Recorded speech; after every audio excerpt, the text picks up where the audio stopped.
اور آپ نے حکم فرمایا ہے کہ دنیا میں ان لوگوں پر نظر رکھوں جو مجھ سے نچلے درجے کے ہیں، یعنی جن کے پاس دنیاوی زندگی کا سامان مجھ سے بھی کم ہے، اور ان پر نظر نہ کروں جو مجھ سے اوپر کے درجے کے ہیں، یعنی جن کو دنیاوی زندگی کا سامان مجھ سے زیادہ دیا گیا ہے۔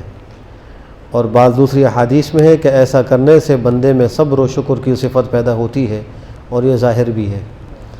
اور دلی سکون و اطمینان کا ذریعہ بھی یہی صورت ہے کہ دنیا کے معاملے میں ہمیشہ اپنے سے کمتر کو دیکھنا چاہیے، اور دین کے معاملے میں ہمیشہ اپنے سے برتر کو دیکھنا چاہیے، تاکہ دین میں آگے بڑھنے کا جذبہ پیدا ہو۔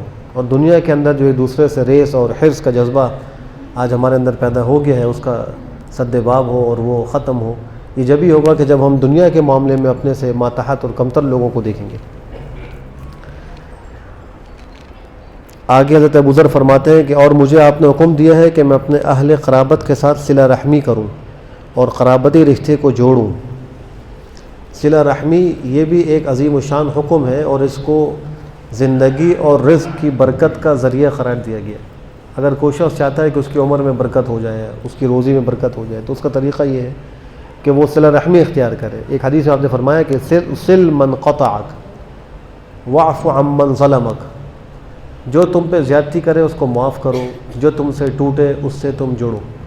اور ایک حدیث میں فرمایا کہ صلہ رحمی کرنے والا شخص وہ نہیں ہے کہ جو مکافات کرتا ہے کہ جو ہم سے ملے گا ہم اس سے ملیں گے، جو ہم سے اچھا تعلق رکھے گا ہم اس سے اچھا تعلق رکھیں گے، بلکہ حقیقی صلہ رحمی کرنے والا وہ شخص ہے کہ جو اس سے ٹوٹے وہ جا کر اس سے جڑے، جو نہیں ملتا اس سے جا کر ملے، اس کا خیال رکھے۔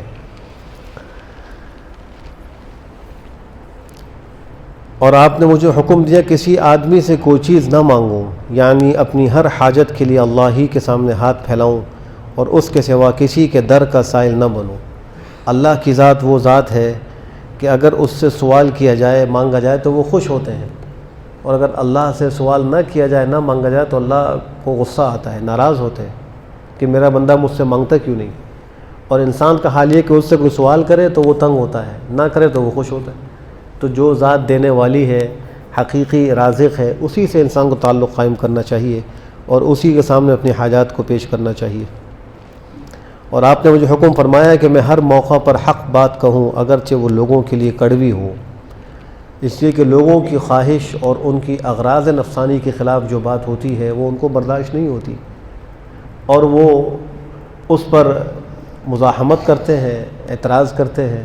لیکن جو حق ہے اس کو کہنا چاہیے لوگوں کو، چاہے وہ برا ہی کیوں نہ لگے۔ یہ الگ بات ہے کہ اس میں حکمت اور مصلحت کا پہلو ضرور سامنے رہے، بات حق کہے، اچھے انداز سے کہے، اور اس کے اندر کسی ملامت کرنے والے کی ملامت کی کوئی فکر نہ کرے۔ اور آپ نے مجھے حکم فرمایا کہ میں اللہ کے راستے میں کسی ملامت کرنے والے کی ملامت سے نہ ڈروں، یعنی دنیا والے اگرچہ مجھے برا کہیں لیکن میں وہی کہوں اور وہی کروں جو اللہ کا حکم ہو اور جس سے اللہ راضی ہو، اور کسی کے برا بھلا کہنے کی مطلق پرواہ نہ کروں۔ اور آخری نصیحت آپ نے فرمائی کہ میں کلمہ لا حول ولا قوت الا باللہ کثرت سے پڑھا کروں، کیونکہ یہ سب باتیں اس خزانے سے ہیں جو عرش کے نیچے ہیں، قیمتی جواہرات ہیں، قیمتی خزانہ ہے۔ خود لا حول ولا قوت الا باللہ کا جو مفہوم ہے، اگر وہ غور کیا جائے اس میں اور پھر اس کو پڑھا جائے تو اس سے انسان کو بھی تقویت حاصل ہوتی ہے۔ لا حول کا معنی ہے لا حول عن المعصیت ولا قوت علی الطاعت الا باللہ، کسی معصیت سے بچنے کی قوت اللہ کی توفیق کے بغیر حاصل نہیں ہو سکتی۔ اگر اللہ فضل فرمائے تو انسان گناہ سے بچ سکتا ہے، اگر اللہ کا فضل نہ ہو تو گناہ سے نہیں بچ سکتا۔ ایسی ولا قوت علی الطاعت الا باللہ، نیکی پر قوت وہ بھی اللہ کی توفیق اور اللہ کی مدد سے ہو سکتی ہے۔ اگر ہم نے ابھی نماز پڑھی ہے تو یہ ہمارا کوئی کمال نہیں ہے، یہ محض اللہ کی توفیق ہے۔ کتنے ایسے مسلمان ہیں کہ عین نماز کے وقت مسجد میں حاضر نہیں ہوتے، نماز نہیں پڑھتے، یا وہ قضا کر دیتے ہیں۔ حتیٰ کہ حرمین شریفین کے اندر خانہ کعبہ کے سامنے بھی ایسے لوگ آپ کو مل جائیں گے کہ عین اذان کے وقت وہ دکان بند کر کے باہر بازار میں چلے جائیں گے، مسجد میں نہیں آئیں گے۔ تو اگر کسی کو کوئی توفیق طاعت کی ہو رہی ہے تو وہ محض اللہ کا فضل و کرم ہے، اس کی توفیق ہے، اس پہ اللہ کا شکر ادا کرنا چاہیے۔ تو لا حول عن المعصیہ، کسی معصیت سے بچنے کی قوت انسان کو ہے ہی نہیں۔ اسی لیے حدیث میں آپ نے دعا ارشاد فرمائی کہ اللہم ارحمنی بترک المعاصی، اے اللہ مجھ پہ رحم فرما معاصی کے ترک کے ساتھ، ولا تشقنی معصیتک، اے اللہ مجھے اپنی نافرمانی کے ذریعے سے بدبخت اور ذلیل و خوار نہ کر۔ اللہ مجھے بدبخت نہ بنا، مجھ پہ رحم فرما کہ میں معاصی کو ترک کر لوں۔ تو اللہ کی توفیق کے بغیر انسان نہ گناہوں سے بچ سکتا ہے، نہ طاعات کر سکتا ہے۔ اس سے یہ بڑا عظیم الشان کلمہ ہے، اس کا کثرت سے ورد کرنا انسان کے لیے بڑا ہی مفید ثابت ہوتا ہے۔ اللہ سبحانہ وتعالیٰ ان تمام نصائح پر ہمیں عمل کرنے کی توفیق نصیب فرمائے۔ الحمدللہ رب العالمین۔